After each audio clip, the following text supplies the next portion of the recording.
Greetings, everyone. My name is Gopikrishnan Rajbahadur, and today I will be presenting our paper titled An Empirical Study of Characteristics of Popular Minecraft Mods. This work was done in collaboration with Daniel Lee, Dylan, Muhammad Sayad, Korpal Bizimer, and Ahmadi Hassan. Without much further ado, let me get into the content of our study. PC gaming is a $160 billion industry, which has certain unique characteristics. For instance, building a game is a very expensive endeavor. And at any given point in time, games typically have about 1.5 million concurrent users. And a recent study finds that gamers are exceptionally hard to please. And on the top of it, there are about 2 million video games that are currently available. All of these factors together make it exceptionally hard to build a successful game, retain its users, and because of this, game developers are always under immense amount of stress. One of the ways in which a game's longevity can be improved or enhanced is through game mods. Game mods modify an existing game to improve or enhance the game to keep up with the gamer's expectations. For instance, game mod for a game like Minecraft. Consider a game mod for a game like Minecraft. A Waystone mod enables gamers to add blocks to enhance gameplay. Similarly, Biomes of Plenty mod enables gamers to add new worlds, and Tinker's Construct enables other gamers to add tools inside the Minecraft world. All of this allow the mod developers to modify the original game and make it remain playable for longer than it was originally intended. By continuously adding content, and existence of such modding community will help game developers better manage the gamers' expectations. So an active modding community would help manage the game development stress. But for an active modding community to materialize, there are two key aspects that are required. One, there should be an active mod development for a given game, and then the developed mod should be actively adopted. In a different talk today, we will be presenting how to ensure that active modding development remains. And in this talk, we will go over how to ensure active mod adoption. So to ensure active mod adoption, we try to understand what are the characteristics that make up a popular mod. Because once we understand the characteristics that make up a popular mod, then we could use those to ensure that the developed mods remain have characteristics that allows gamers to actively adopt those mods. So to do so, we studied the difference between popular and unpopular Minecraft mods along 33 characteristics and 5 dimensions. We do it over 2,228 mods. And the 5 dimensions on which we characterize the mod are: first, mod category, which has 17 characteristics through which we see which category a given mod belongs to. For instance, is it an armor mod, or is it a tool mod, or is it a mod that adds a new world or skin to the characters and stuff like that? And then we characterize the mod along its documentation. We see how long the description of a given mod is. What are the other traits that the mod documentation possesses? And then we also study the mods on the environmental context of the mod. For instance, how many releases the mod has. And then we see if the remuneration for the mod, where we observe if the mod accepts monetary compensation through PayPal or a Patreon URL. And then we also see if the mods provide their source code or their issue tracking URL along with the mod. We then see what are the characteristics that make up a popular mod through 2 research questions. First, we study if our studied dimensions have enough explanatory power. If they don't, the rest of the study won't make sense. So we first study that, and then we see what are the features that best characterize a popular mod. So on understanding this, we could use those characteristics to ensure active adoption of the mod is possible. So first, to conduct our study, we collected 2,228 Minecraft mods from CurseForge platform. We chose CurseForge platform particularly because it hosts the largest selection of Minecraft mods. And we only focus on Minecraft mods in our study because Minecraft is one of the games for which the largest number of mods exist. We collect the mods from the CurseForge platform. We then filter the mods without mod releases out.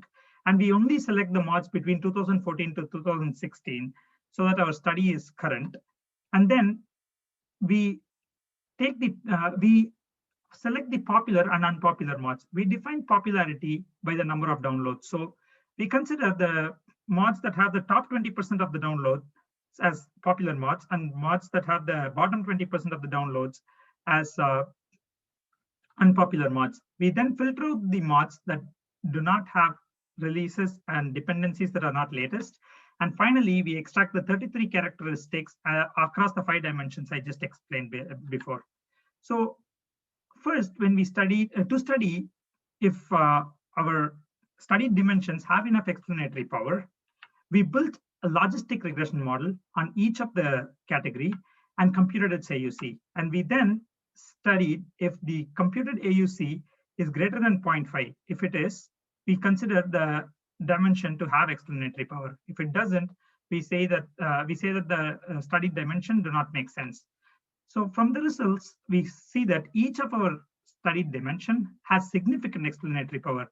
In particular, from the figure presented here, we could observe that the logistic regression model built on each of the dimension have a performance that is at least greater than 0.65, which indicates that all the studied dimensions have explanatory power to distinguish between popular and unpopular mods.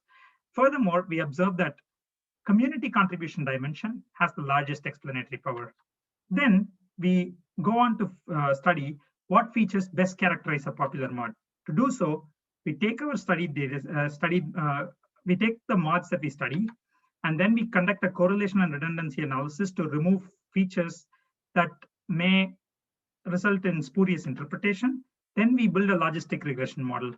Then we compute the explanatory power of each feature and each dimension. More details about this could be found in our paper.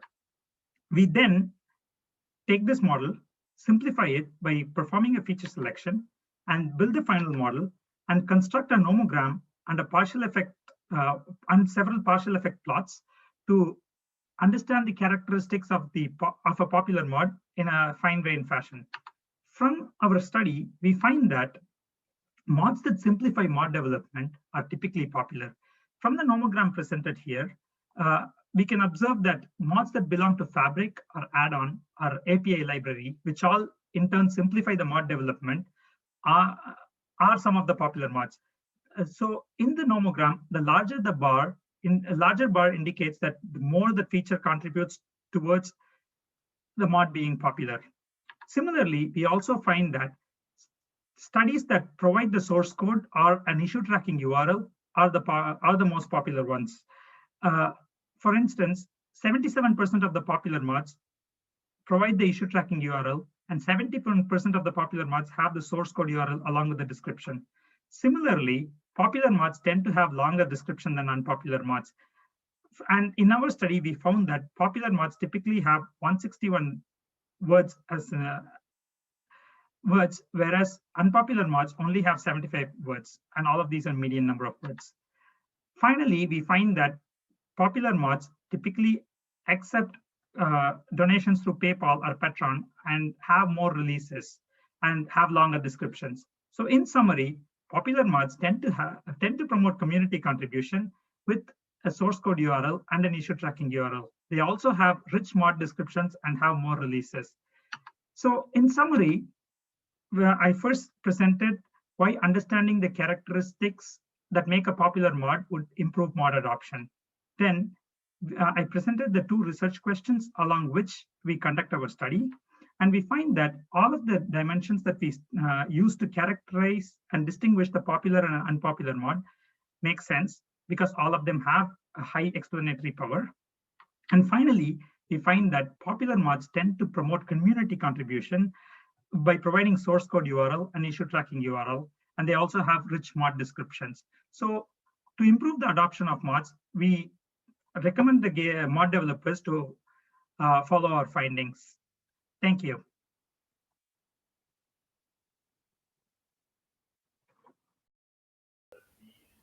So I think now we are live.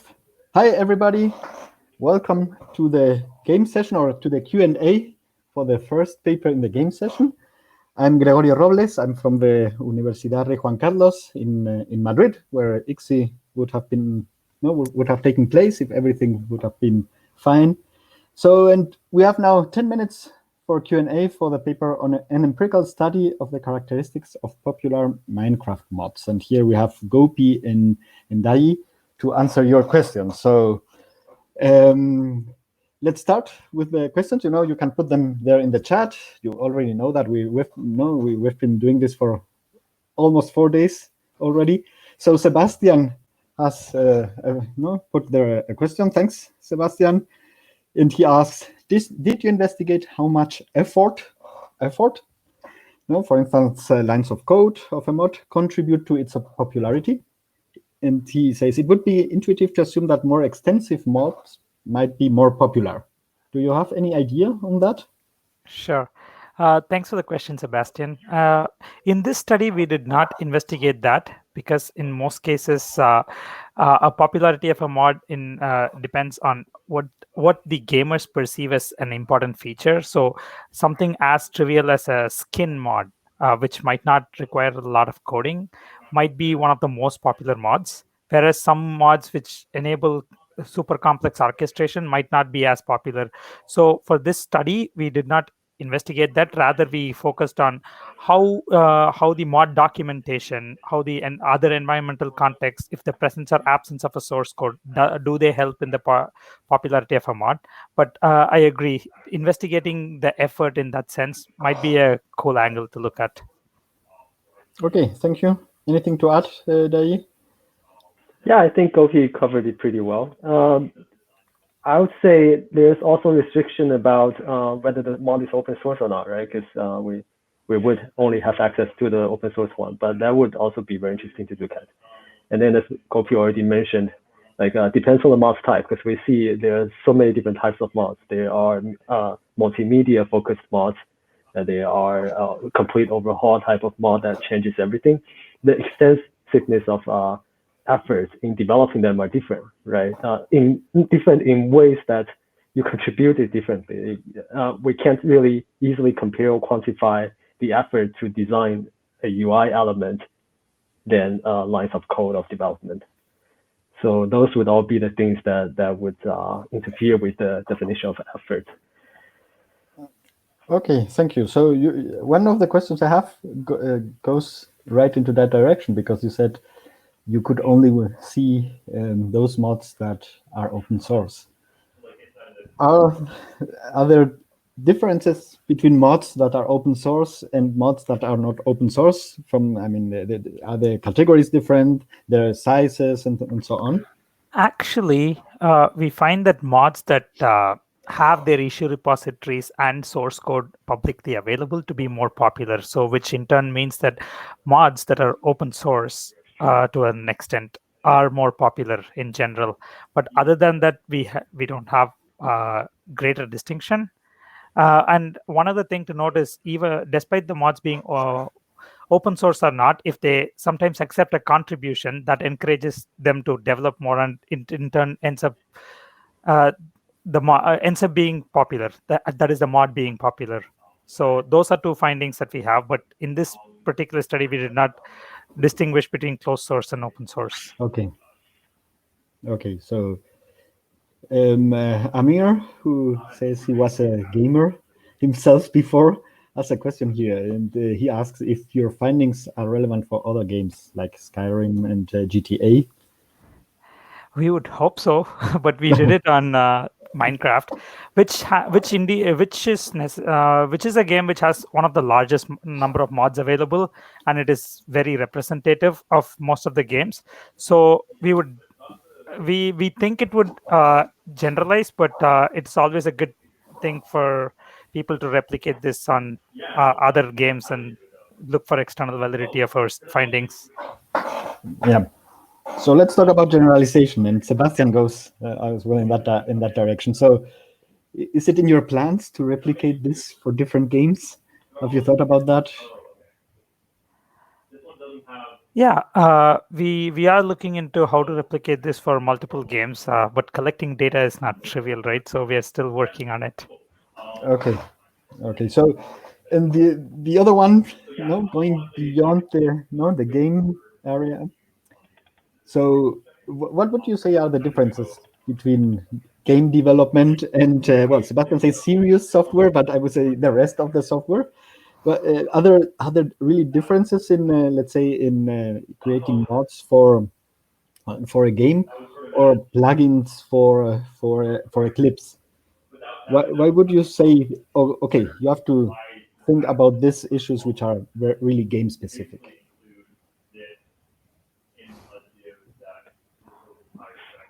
So maybe I'll start with my. Yeah. Sorry, Kofi, are you trying to say No, something? please go on, Dai. Yeah. Good. Yeah. So my take on here is that firstly we already know that developing a game is very different from developing software, right? Because firstly, people's tolerance to faults in game and faults in software are pretty different. We've already seen that people are very unhappy with some bugs in the game, but people might tolerate a little bit more bugs in software. Depends on what they're doing with it. But that also leads to different pressure on developers delivering game and software, right? And because developers in game typically are under the huge pressure of the market and from the gamers. And then in that case, mod comes in place, I think from a different perspective than plugin, seeing that I think mods not only compensate for whatever feature or design that's lacking in the current game, but it also in a way is helping developers to it's like a community effort trying to help the developers fulfill some of the requirements regardless of whether they will be adopted as a formal feature in the future. But I assume that a lot of plugins for traditional software might eventually evolve as into part of the software like what we see in say Eclipse or browser common plugins that from my personal perspective, I see that a lot of time they will evolve as becoming part of the software. That's just my personal assumption or hypothesis, but there is this distinguish in between that aspect. Another key thing that I would draw attention to is the fact that some of the plugins and other things usually act as an enhancement or supply some additional function to an existing software. But mods, by virtue of providing an additional function or an additional world to explore on the top of it, keeps a game alive. So in that sense, it extends the longevity of a game, whereas a plugin usually just ends up supporting as far as the software is around. So in that sense, mod has a lot more value than a plugin, I would say. Okay, good. One of the things I've seen in your presentation and so on is that you state that gamers are extremely hard to please, and that developers, they are under a very big stress. Actually, all developers, but I think game developers are under more stress. No, so how? I mean, thinking as an industry, and that it's becoming more of a very big industry. You showed in the video that's a multi-billion industry. That brings problems. So mental health and so on. Have you thought about that? I mean, are there any programs in game companies to counter affect that? Yes. Okay. So yeah, definitely the crunch culture is a big thing in the gaming industry. I'm not sure how much time we have left to address it because the countdown shows 40 seconds, not much. Yeah.